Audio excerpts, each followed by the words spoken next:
মাত্র 20 শতক জায়গা দখলকে কেন্দ্র করে প্রতিবেশীর হাতে খুন হতে হলো এক ব্যক্তিকে।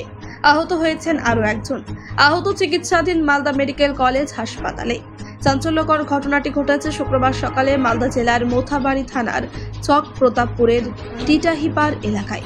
মৃত ব্যক্তির নাম বাদরুদ্দোজা, বয়স আনুমানিক 50 বছর। আহত হয়েছে তৌসিফুল হাসান, বয়স 33। অভিযুক্তরা হলো নাজির হোসেন, মুনতান, ইফতিকার সহ বেশ কয়েকজন। পরিবার ও পুলিশ সূত্রে জানা গেছে, দীর্ঘদিন ধরে দুই প্রতিবেশীর মধ্যে 20 শতক জায়গা নিয়ে বিবাদ লেগেই থাকত। পুনরায় আজ সকালে সেই জায়গা দখল করতে আসছিল অভিযুক্তরা বলে জানা যায়। সেই সময় বাদরুদ্দোজা বাধা দেয়।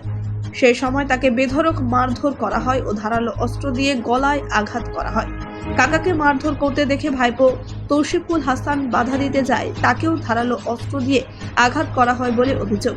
তড়িঘড়ি দুজনকেই উদ্ধার করে নিয়ে আসা হয় মালদা মেডিকেল কলেজ হাসপাতালে।